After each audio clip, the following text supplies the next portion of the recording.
Welcome back guys. तो आज हम पढ़ेंगे सेल्फ जॉइन। अब सेल्फ जॉइन का काफी यूज होता है। देखिए सेल्फ जॉइन क्या रहता है, एक सिंगल टेबल है हमारे पास और उसी में हम ज्वाइन कर रहे हैं, मतलब उसी पर हम ऑपरेशन या ज्वाइन का यूज कर रहे हैं, inner join, left join, right join. तो वो सेल्फ है, मतलब सिंगल ही टेबल। यहाँ पे एक से ज्यादा टेबल नहीं है, मतलब दो तीन टेबल नहीं है, सेल्फ है, खुद है, इसलिए self join. A self join is a regular join but the table is joined with it self, मतलब इट सेल्फ से ही ज्वाइन कर रहे हैं।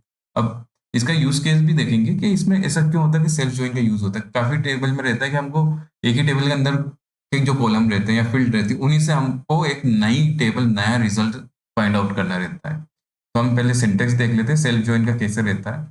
सेल्फ ज्वाइन सेम वर्क करेगा, हम जैसे ज्वाइन यूज करते हैं लेफ्ट ज्वाइन, बस उसका ये क्या रहता है, हम एलियास का यूज करते हैं, एलियासेस का यूज करते हैं, उसको एक नेमिंग दे देते हैं प्रो, तो ताकि हम उसका रिपीटिव यूज कर सके। देखिए सेलेक्ट कॉलम नेम हमने ले लिए यहाँ पर फ्रॉम। अब टेबल वन और टेबल वन, देखिए दोनों एक ही, टेबल वन और टेबल वन, लेकिन हमने एलियासेस लिए वो T1 और T2 ले ली ताकि हम डिफ्रेंशिएट कर सके जब भी हम उसका यूज करें, कंडीशन लगाए कुछ भी, और वेयर कंडीशन का भी यूज कर सकते हैं। मतलब जब हम एलियासेस यूज करेंगे ना, T1 T2 दिया, तो ये एक तरह से टू डिफरेंट टेबल की तरह ही एक्ट करेगी। ओके, तो सेल्फ जॉइन में एक ही टेबल रहती है, लेकिन हम उसको एलियासेस देकर दो डिफरेंट नेम दे देते हैं और दो डिफरेंट टेबल की तरह वो एक्ट करती है। अब T1 and T2 are different table aliases for same table, ये सेम वो बता रहा है। अब हम डेटा टेबल देख लेते हैं। डेमो डेटाबेस क्या है, कस्टमर्स के अंदर वही customer ID, customer name, contact name, address, city, country. और अब एक ही टेबल ले रहे हैं हम, यहाँ पे कस्टमर टेबल का यूज कर रहे हैं, उसके अंदर हमने एक एसक्यूएल क्वेरी लिखी हुई है, सेल्फ जॉइन का एग्जांपल है यहाँ पर, सिंपल। अब इस क्वेरी को समझते हैं पहले कि क्वेरी किस टाइप की है। इसको मैं रन करके भी देखेंगे हम कि इसका एंड रिजल्ट क्या आता है, तो क्वेरी को हम समझने के लिए इधर ले आते हैं। तो देखिए सेलेक्ट क्वेरी में हमने ये टेबल हमारी एक ही कस्टमर, ये कस्टमर, इसमें फोकस कर, कस्टमर ए हमने इसको एक नाम दे दिया, ऐसे कस्टमर सेम टेबल है, उसको बी नाम दे दिया। ठीक है, अब यहाँ पर हम या तो ज्वाइन का भी यूज कर सकते हैं और सिंपल इसको दो टेबल की तरह ट्रीट कर देंगे। यहाँ बीच में हमने देखिए कॉमा दे दिया है, सेपरेट कर दिया दोनों टेबल। तो हमने कंडीशन क्या लगाई है, वेयर कंडीशन क्या लगाई है, मैं आपको ये बताऊंगा कि जो एसक्यूएल ऑपरेशन या डेटा एसक्यूएल इंजन होता है वो एग्जीक्यूशन किस सीक्वेंस में करता है। सबसे पहले वो फ्रॉम पर जाता है, मतलब हम जैसे हमको इंजन रहेगा वो इसको उसको ये क्वेरी मिली, वो फ्रॉम पे जाएगा, फिर वेयर पे जाएगा। ठीक है, वेयर के अंदर इवन अगर ग्रुप बाय है, फिर उस ग्रुप बाय पे जाएगा, फिर उसके बाद वो सिलेक्ट पे जाएगा, फिर ऑर्डर बाय पे जाएगा। तो इस तरह से एक एग्जीक्यूशन सीक्वेंस रहती है, उसके बारे में कोई सा नए वीडियो में, अपकमिंग वीडियो में मैं उसको बता दूंगा, वो भी जरूरी है आपको याद होना। तो अब देखिए यहाँ पर क्या करा हमने, वेयर कंडीशन में क्या लगा, ए कॉलम ए लिया है, ए टेबल तो सेम ही, कस्टमर टेबल ही चल रही है, ए और बी सेम ही है, लेकिन हमने इसमें लिया है customer ID not equal to customer ID. मतलब एक ये कंडीशन लगा दी है कि हमको डेटा तो, क्योंकि दो टेबल है, हम दो टेबल का यहाँ पर सिलेक्ट में हम वो कॉलम ला रहे हैं, दोनों टेबल को सेम सेम है, लेकिन हमको वो नहीं चाहिए, एक दूसरे के सामने वो कॉलम नहीं चाहिए, वो सॉरी कॉलम नहीं, रिकॉर्ड से वो नहीं चाहिए जिनकी कस्टमर आईडी सेम हो। एंड वो रिकॉर्ड चाहिए जो सिटी इक्वल टू सिटी। ठीक है, एक तो आईडी सेम ना हो लेकिन सिटी इक्वल टू सिटी हो, ये कंडीशन लगा दी हमने। ठीक है, और ऑर्डर बाय सिटी कर दी। अब यहाँ पर देखिए हमने सिलेक्ट में क्या देखा है, ए डॉट कस्टमर नेम ले लिया as a customer name one, क्योंकि ये फर्स्ट टेबल से आ रहा है। फिर हमने लिया बी कस्टमर नेम, कस्टमर, इसको हमने एज कस्टमर नेम टू दे दिया, क्योंकि बी सेकंड टेबल जो बी लिया है उससे आ रहा है। तो हमने फाइंड आउट करने के लिए कि हाँ हमको समझ में आ जाएगा ये ए से आ रहा है, ये बी से आ रहा है, इसलिए हमने वन टू दे दिया और ए डॉट सिटी दे दिया। ए डॉट सिटी मतलब इससे वो आ जाएगा, ऑर्डर बाय ए सिटी कर दिया, मतलब अल्फाबेटिकल की बाय डिफॉल्ट असेंडिंग ऑर्डर। तो इसको हम रन कर देते हैं। तो रन करने के बाद हमारा रिकॉर्ड आ रहा है 88। तो देखिए जो हमारी ए टेबल थी उससे कस्टमर नेम ये आ गए, और कस्टमर टू से ये नाम, मतलब इसके थ्रू हम क्या फाइंड आउट कर रहे हैं, इस क्वेरी के थ्रू ये फाइंड आउट कर रहे हैं कस्टमर आईडी डिफरेंट हो। अब मुझे फाइंड आउट करना, जैसे कोई भोपाल का है या जबलपुर का है या इंदौर का है, ठीक है, तो उसको फाइंड आउट करना है। एक ही टेबल है कि भाई मैं अगर जबलपुर का हूँ, भोपाल या इंदौर का हूँ, चलो मैं इंदौर का मान लेता हूँ, मैं इंदौर का हूँ।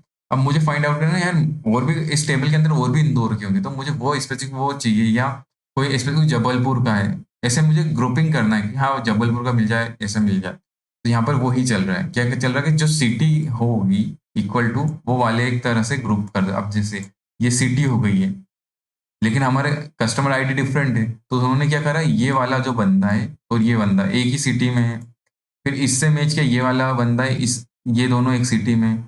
देखिए यहाँ पे रिपीट कर रहा है, लेकिन ये रिपीट हो रहा है, ये वाला का सारा वही हमारा क्रॉस जोन वाला टाइप का भी यहाँ पे चल रहा है, इस एक बंदे से सारा ये बंदा भी है। यहाँ पे कौन सा बंदा आ गया, ये वाला बंदा अब यहाँ पे आ गया, तो इससे सारे मैच हो रहे हैं जो रिमेनिंग हुआ है, इससे ये मैच हो रहा है, इससे ये मैच हो रहा है। ठीक है, और एक्चुअल में ये दोनों मैच हो चुके हैं, यहाँ पे देखिए रिपीट भी हो रहा है डेटा, ये वाले बंदे, ये वाला बंदा यहाँ पर आ गया ओ, और ये वाला बंदा यहाँ पे आ गया, एकदम क्रॉस, लेकिन सेम सिटी वाले हैं। ठीक है, अब ये सिंपल है कि एक ही टेबल का हम यूज कर सकते हैं, लेकिन इसका यूज केस मैं ऐसे बताता हूँ आपको, कैसे यूज केस क्या है इसका। यहाँ पर हम एग्जांपल लेते हैं, एक टेबल है हमारी, इस टेबल को समझते हैं क्या टेबल है। इम्प्लॉयज टेबल है। अब इम्प्लॉयज हमारा क्या रहता है, जिससे हमारी कंपनी रहती है, कंपनी के अंदर कोई ना कोई एक बॉस रहता है, सीईओ रहता है, उसके अंडर में मैनेजर रहता है, मैनेजर के अंदर डेवलपर रहता है, टेस्टिंग वाले रहते हैं, डिफरेंट एम्प्लॉय रहते हैं एक मैनेजर के अंदर। ठीक है, और इवन हायरार्की भी रहती है कि एक मैनेजर के अंदर 3 लोग हैं, फिर 3 में कोई है सीनियर लेवल का, उसके अंडर में भी 2 टेस्टिंग वाले हैं, तो इस तरह की हायरार्की भी हो सकती है। अब यहाँ पर इस टेबल को समझ लेते हैं, फिर मैं बताऊंगा कि यूज केस क्या है। एक टेबल है एम्प्लॉय आईडी, 1 2 3, ये एम्प्लॉय आईडी चल रही है और एम्प्लॉय नेम चल रहा है। अब यहाँ पर मैनेजर आईडी मतलब यहाँ पर क्या, जो बंदा का नाम है, जैसे जॉन है या माइक है, तो माइक की एम्प्लॉय आईडी तो 3 है, लेकिन उसका बॉस कौन है, उसका मैनेजर कौन है, उसकी आईडी यहाँ पे मेंशन कर दी, मैनेजर आईडी मेंशन कर दी। बॉब है, उसकी मैंने एम्प्लॉय आईडी 5 है, और इसका मैनेजर 2 कौन है, 2 उसकी मैनेजर की आईडी, तो 2 कौन है भाई, यहाँ पे 2 कौन है, सारा। तो सारा के अंडर में बॉब आता है, मतलब 2 2 है, मतलब सारा और एलेक्स ये दोनों आते हैं इसके अंडर में। ठीक है, 1 1 है, मतलब जॉन के अंदर, जॉन है ये 1 1 है, तो जॉन के अंदर सारा आता है और माइक आता है, ऐसे 3 है। ईमा किसके अंडर में आती है, 3 किसकी, एम्प्लॉय आईडी 3, तो माइक के अंडर में ईमा आती है। तो लेकिन मुझे अब टेबल चाहिए कि मुझे एम्प्लॉय नेम के सामने उसके मैनेजर का नाम आ जाए, तो वो वाली चाहिए। अब एक ही टेबल है, अब मैं इसको आपको क्वेरी बता देता हूँ। देखिए यहाँ पर हमारी ये एम्प्लॉय ई दे दिया इसको मैंने, एलियासिस लेफ्ट ज्वाइन किया है मुझे। ठीक है, लेफ्ट ज्वाइन में वही एम्प्लॉय का पूरा डेटा आएगा अगर मैं सिलेक्ट में स्ट्रिक लूंगा। फिर एम्प्लॉय लिया, इसको सेकंड नाम दे दिया बी, एम एम।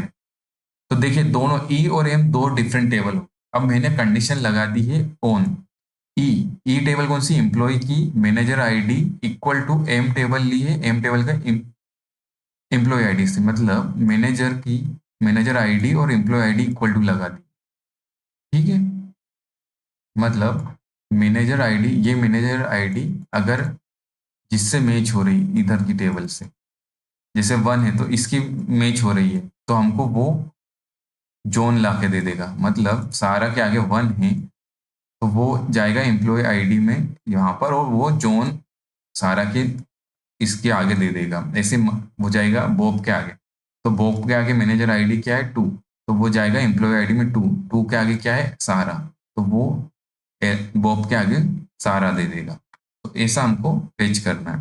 तो हमने ये लेफ्ट ज्वाइन कर दिया, लेफ्ट ज्वाइन में पूरा मतलब उसका डेटा आ जाएगा, तो हमने ये दो कंडीशन लगा दी कि वही डेटा फेच करके दे जो मैच हो रहा है। अब यहाँ पे दिया है E dot employee name as employee, M dot employee name as a manager. ठीक है, तो एम्प्लॉय नेम आ जाएगा और मैनेजर का उसके सामने मैनेजर का नेम आ जाएगा। तो देखिए यहाँ पे हमने क्वेरीज को रन करके देख सकते हैं आप प्रैक्टिस के लिए, इस क्वेरी को कॉपी करके या आप खुद राइट डाउन करके देख सकते हैं। अब रिजल्ट क्या है देखिए, यार जॉन के आगे नल आ गया, क्योंकि जॉन को सीईओ एक तरह से बड़ा बॉस है वो, उसके आगे उसका कोई मैनेजर नहीं।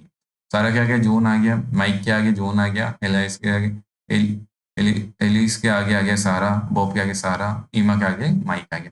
तो ये सही यूज किया, एक ही टेबल के थ्रू हमने एम्प्लॉय के आगे उनके मैनेजर का नाम फाइंड आउट कर दिया इस क्वेरी के, ठीक है। तो होप आपको ये समझ में आएगा कि सेल्फ ज्वाइन में एक ही टेबल के, अब देखिए यहाँ पे हमने इस वाले में हमने डिफरेंट ज्वाइन किया, क्या किया यूज किया था हमने, देखिए ऑन कंडीशन लेफ्ट ज्वाइन का यूज कर लिया, लेकिन हमने इसमें यहाँ पे सिर्फ कुछ नहीं, यहाँ पे कोई ज्वाइन हो नहीं, वेयर कंडीशन लगाई है हमने, और यहाँ पर कोई ज्वाइन नहीं लगा, यहाँ पे आपको दिख रहा है, यहाँ पे कुछ नहीं दिख रहा है, यहाँ पे सिर्फ कॉमा लगा के हमने उनको ए बी नाम दे दिया और यूज। तो आई थिंक सेल्फ ज्वाइन आपको समझ में आ गया होगा, आप प्रैक्टिस करिए, अगर नहीं समझ आता तो कोई भी डाउट आता है तो कमेंट सेक्शन में बताइए, और हमको भी सजेस्ट कीजिए क्या इंप्रूव कर सकते हैं।